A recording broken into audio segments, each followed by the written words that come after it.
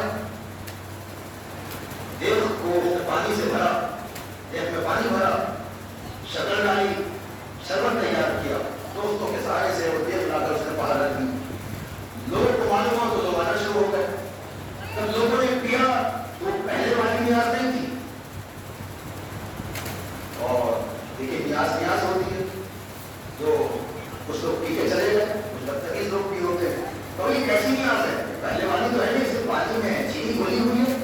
یہ نیاز ہوتی ہے. یہ مت دیکھو کیسی ہے، یہ دیکھو کس سے منسوخ ہے. اب تو 4 گلاس پینے والے تھے، وہ آدھا گلاس پی کے چلے گئے. اب جس کی نیاز آدھے گھنٹے میں ختم ہو جاتی تھی وہ ساری رات ایسی رکھی ہے. نیاز اگر بچ جائے تو انسان یہ نہ سمجھے کہ قبول نہیں ہوئی. امام خلوص دیکھتے ہیں، خلوص.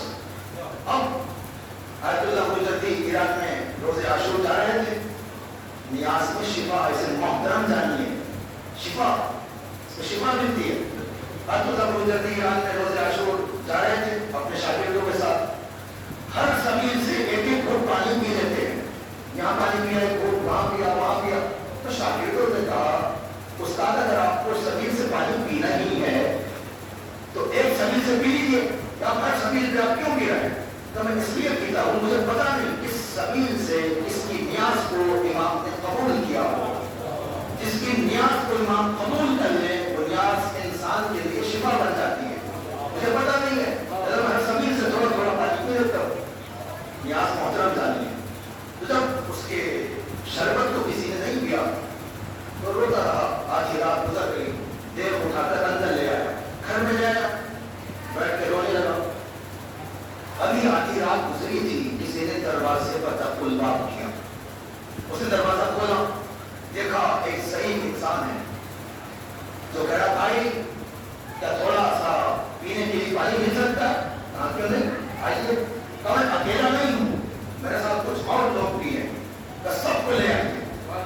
ہم وہ لے کر آ گئے، شربت پلانا شروع کیا. شربت تھوڑا سا ختم ہو گیا، لیکن اس نے پلانے میں یہ غور نہیں کیا کہ کہاں کے لوگ ہیں. انڈیا پاکستان کے گزرنے میں ایسا لباس ہے. جب وہ شربت پلا چکا تو اس نے پوچھا بھائی آپ کہاں سے آئے؟ بوڑھے آدمی سے پوچھا کہاں سے آیا، کہاں کے رہنے والے ہیں؟ تو اس بوڑھے آدمی نے کہا میں حبیب ابن مظاہر ہوں، مجھے امام حسین نے اپنے اصحاب کے ساتھ تیرے گھر بھیجا ہے. اس بندے مومن سے کہو کہ تو نیاز دلا. نیاز دلانا تیرا کام ہے، قبول کرنا حسین کا کام ہے. ہم خلوص دیکھتے ہیں نیاز میں. خلوص اگر نیاز بچ گئی تو انسان یہ نہ سمجھے جو قبول نہیں ہوئی ہے. نہیں، اپنے چیک کرے انسان خلوص دیکھنے والے. تو مجلس کو، نیاز کو مقدس جانے، اس کا احترام ہے. آیت اللہ کوثری ایران کے بہت بڑے خطیب تھے، بڑے بڑے مراتے کے یہاں مجلس پڑھا کرتے تھے. آیت اللہ امام خمینی کے یہاں بڑے بڑے مراتے کے یہاں مجلس پڑھتے تھے.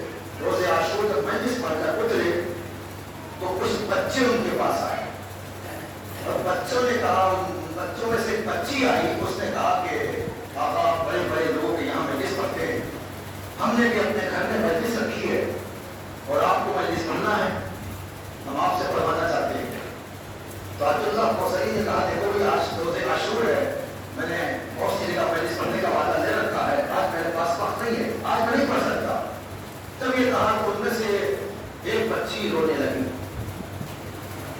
تو آیت اللہ کوثری کہتے ہیں کہ میرا دل جو تھا نرم پڑ گیا. میں نے چلو ٹھیک ہے میں مجلس پڑھ دوں گا، مختصر سی مجلس پڑھوں گا، ٹھیک ہے. اور آیت اللہ کوثری ان بچوں کے ساتھ جاتے ہیں.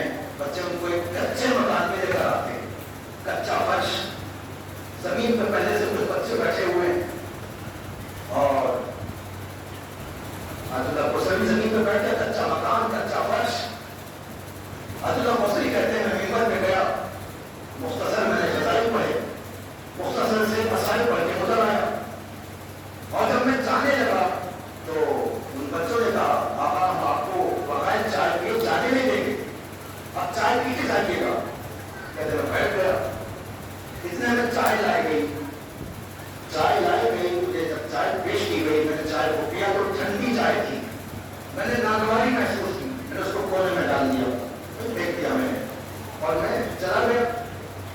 شام غریبہ کی مجلس پڑھنے کے بعد جب میں سویا تو جب میں نے دیکھا فاطمہ زہرا تشریف لائی اور فرما رہے ہیں آقا کوثری آج کی ہم نے تمہاری صرف ایک مجلس کو قبول کیا ہے.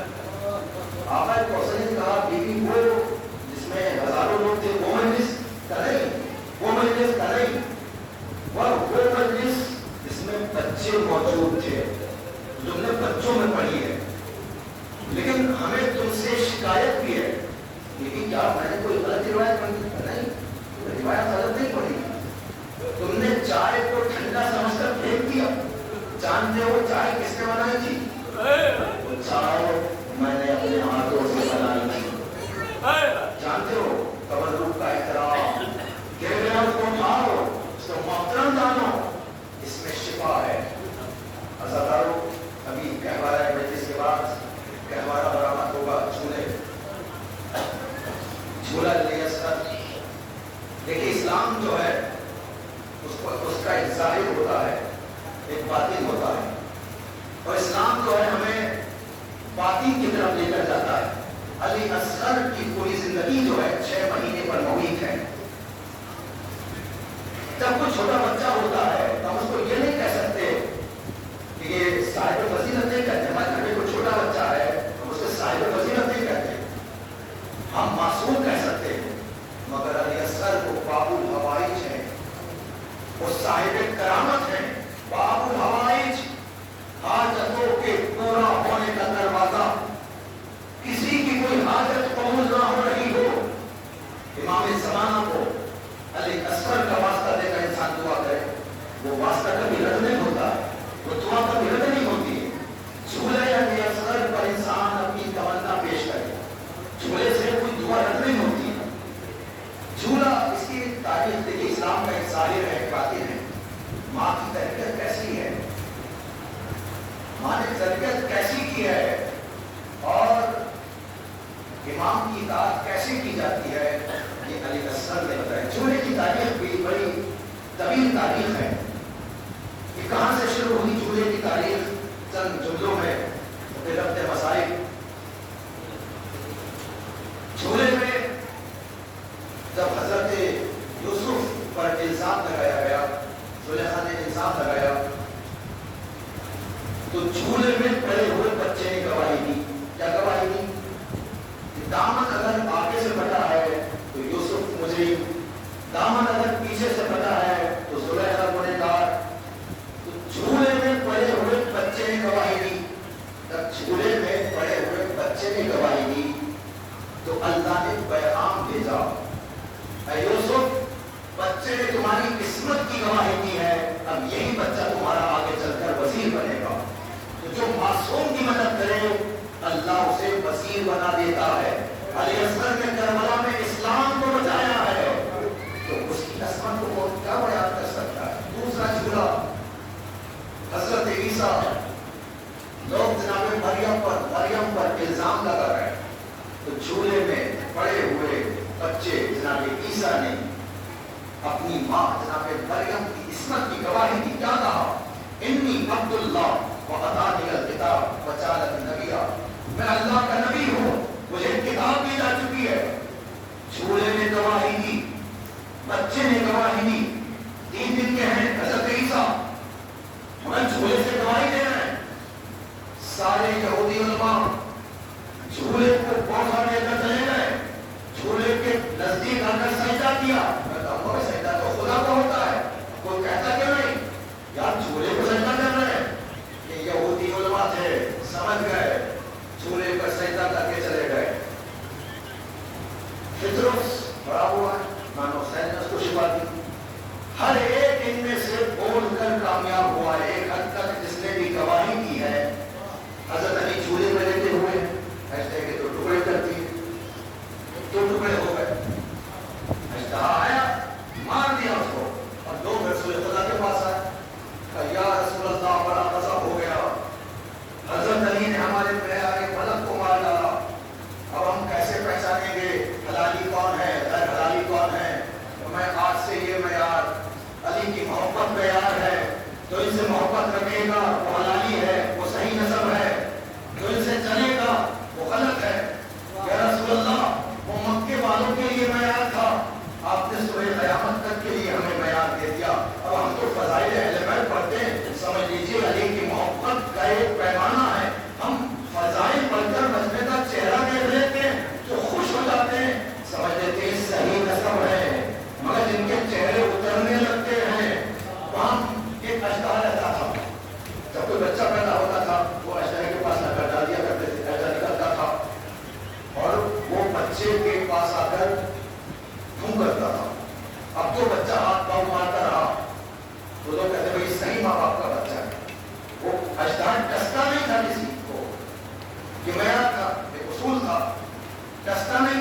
مجھے اجدائے سے یہی شکایت ہے، کوئی ٹستا کیوں نہیں تھا؟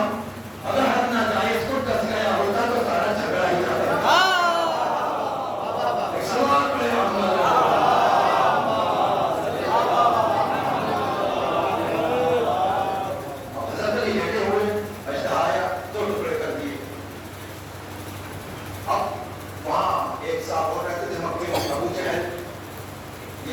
بخشش کا احسان کیا کرتے تھے، جب قریش میں کوئی بچہ پیدا ہوتا تھا تو یہ کسی بزرگ بت کے قدم کی مٹی اس کی آنکھوں میں بطور سرما لگاتے تھے، اور یہ ان کی فری سروس تھی، کوئی اجرت وغیرہ نہیں دیتے تھے۔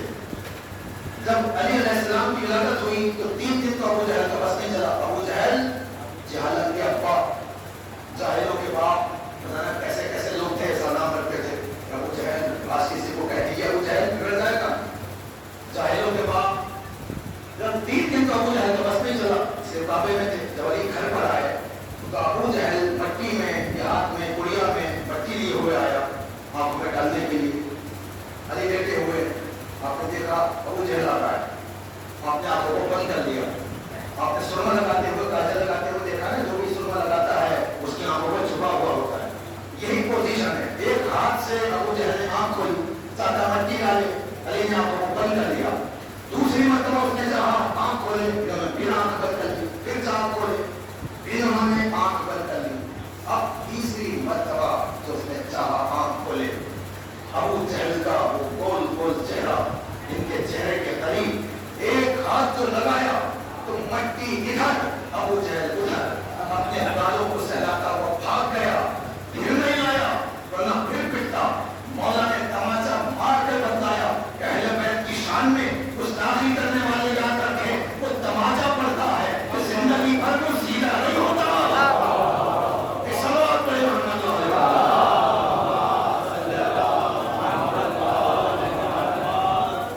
یہ فرش ازا مقدس ہے نسبت کی وجہ سے، جہاں اہل بیت کے قدم آ جاتے ہیں اور وہ فرش ازا محترم ہو جاتا ہے۔ جھولے کی بات ہے، کربلا کے میدان میں جب امام مدینے سے نکل رہے تھے تو دین کے لیے، حفاظت کے لیے، انکار دین محمد لم یستقم الا بقتلی یا سیف و حسینی، اگر کہ محمد کا دین میرے قتل کے بغیر نہیں بچ سکتا تو تلواروں آؤ میرے گلے کو کاٹ دو۔ یہ مدینے سے نکلتے وقت امام فرما رہے تھے، اور جب کربلا میں پہنچ گئے، حمید ابن مسلم کہتا ہے میں نے ایسے لوگوں کو دیکھا جو وقت سے پہلے شہید ہو جاتے، مصیبت بڑی، برا ہو گیا، 40 سال کا تھا، 60 سال کا لگنے لگا۔ حمید کہتا ہے سن تو زیادہ معلوم ہوتا ہے، 2 سال کے بعد، 3 سال کے بعد ہوتا ہے، ایک دن میں کوئی بوڑھا نہیں ہوتا۔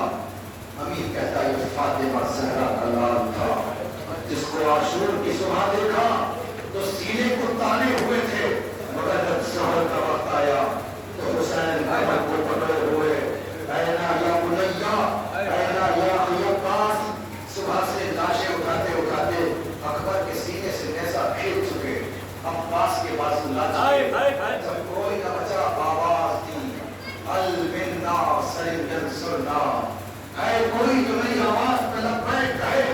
تو علماء نے لکھا ایک مرتبہ جتنا آگے بڑھے مولا ہم مدد کو آئے، فرمایا نہیں حسین تمہاری مدد نہیں دے گا، پھر آواز دی المنا سلم ینصرنا، ہے کوئی جو میری آواز پہ لبیک کہے۔ تو علماء نے لکھا ایک مرتبہ فرات کا پانی منسم ہوا اور ہم مدد کو آئے، فرمایا نہیں حسین کا پاس کیسا مارا جا چکا، یقین کیسا مارا جا چکا۔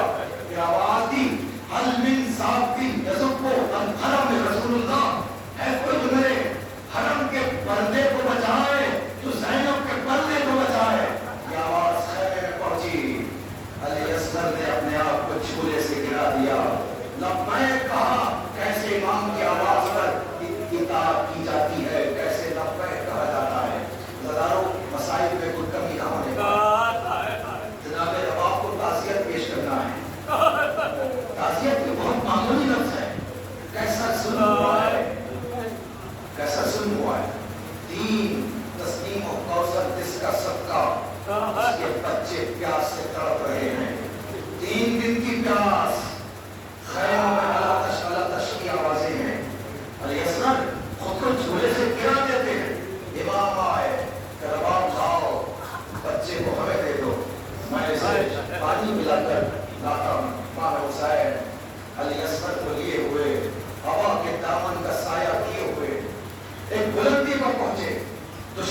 سمجھے کہ حسین ہمارے اور اپنے درمیان صلح کے لیے قرآن آ رہے ہیں.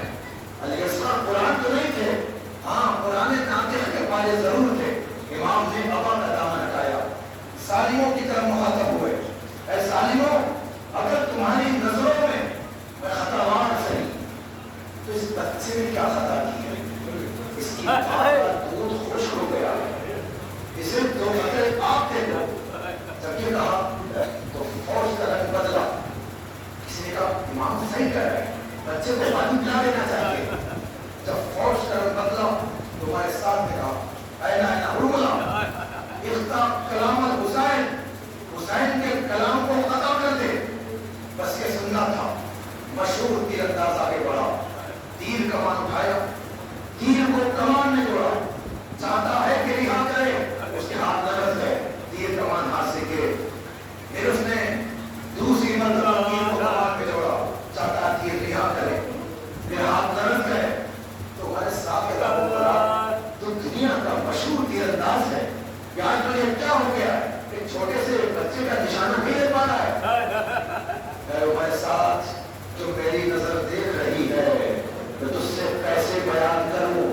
جب میں تیر چلانا چاہتا ہوں تو ایک نقاب پوش بیوی اپنی گردن علی اصغر کی گردن پر رکھ دیتی ہے, فریاد کرتی ہے میرا بچہ 3 دن کا پیاسا ہے, اس پر تیر نہ چلا.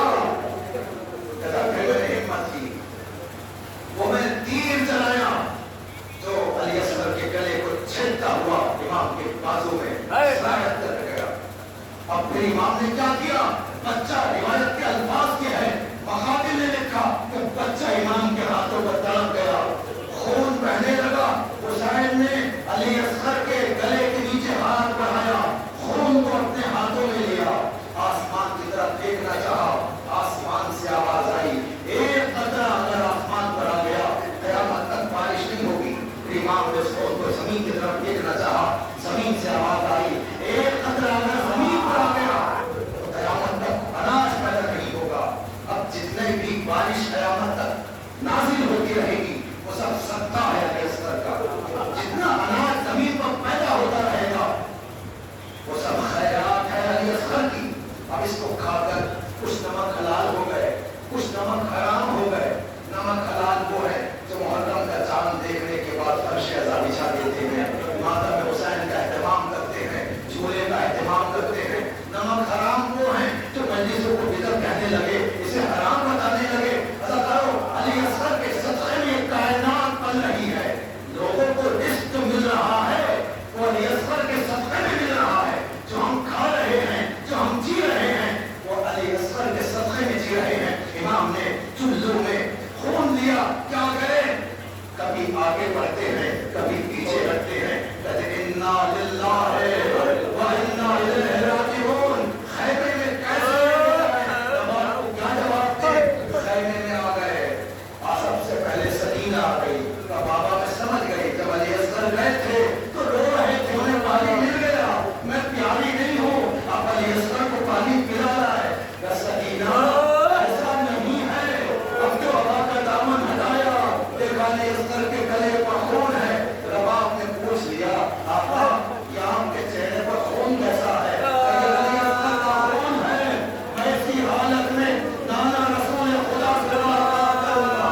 رباب نے بھی علی اصغر کے خون کو اپنے بالوں میں ملنا شروع کیا, تو میں بھی اسی حالت میں جناب سیدہ سے ملاقات کروں گی. اللہ تعالیٰ خیمے میں قرآن برپا ہو گیا. اس کے بعد امام حسین علی اصغر کو لیے اس نے خیمہ پر آئے, تلوار سے قبر کو دی, شمشیر. امام حسین تلوار سے قبر کھود رہے ہیں, شمشیر سے کھودی لہدے علی اصغر, اصغر بشیر. شمشیر سے کھودی لہدے اصغر بشیر. جس وقت رکھی قبر میں وہ چاند سی تصویر, جس وقت رکھی میانیز کہتے ہیں امام حسین تلوار سے قبر کھود رہے ہیں. میانیز کے جملے ہیں وہ کہتے ہیں شمشیر سے کھودی لہدے شمشیر سے کھودی لہدے اصغر بشیر. جس وقت رکھی قبر میں وہ چاند سی تصویر. صابر تھے پر اشک شہ بالا نکل آئے, صابر تھے پر اشک شہ بالا نکل آئے. نزدیک تھا منہ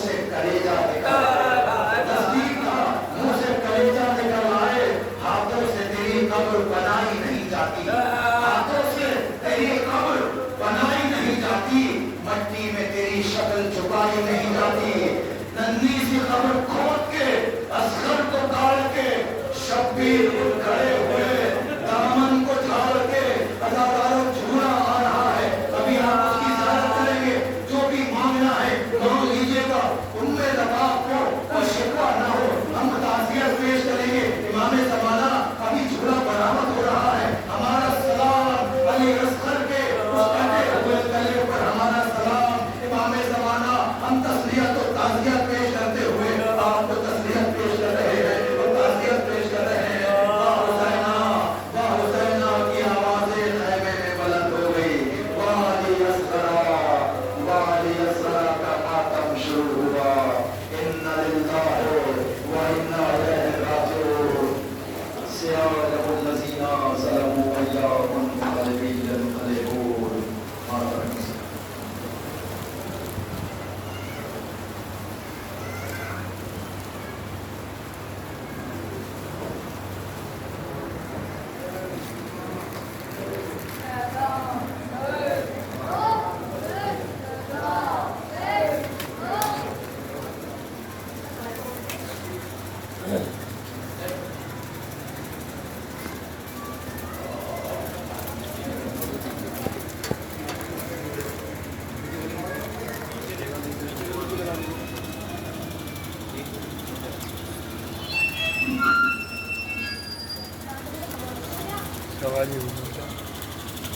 ماتم تو باہر ہو گیا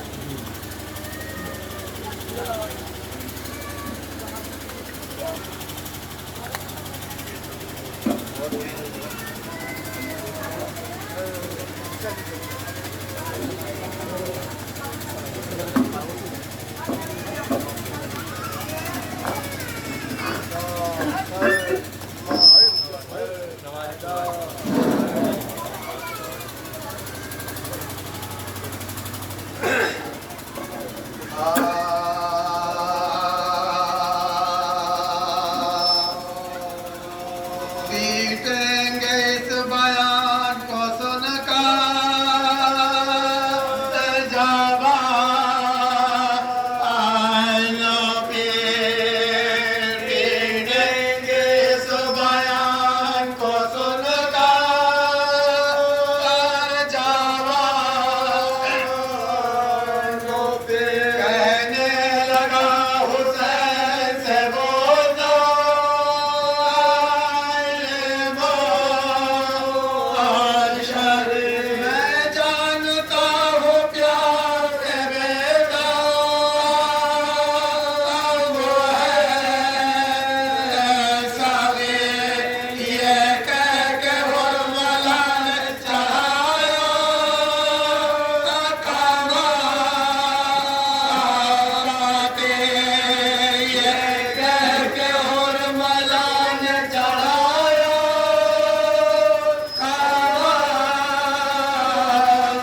انجمن روحانی اعضاء نواخانی کے لیے تشریف لائے.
مقتل میں محشر کا سما ہے، مقتل میں محشر کا سما ہے، چاروں طرف آہوں کا دھواں ہے، چاروں طرف آہوں کا دھواں ہے، ناد علی تو ورد زباں ہے، ناد علی تو ورد زباں ہے، ناد علی تو ورد زباں ہے، ناد علی دہراؤ، اصغر اب آ جاؤ، اصغر اب آ جاؤ، اصغر اب آ جاؤ، اصغر اب آ جاؤ، سوگ تمہارا کیسے بڑھاؤں، سوگ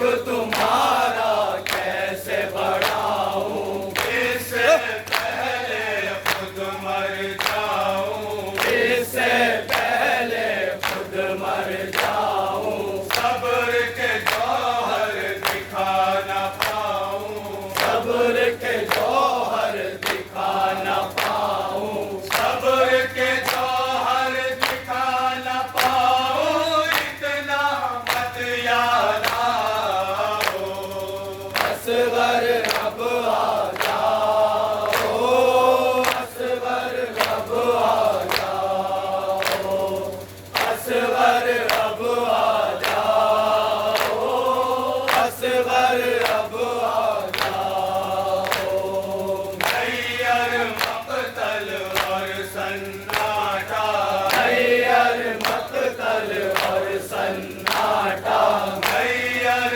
مقتل اور سناٹا،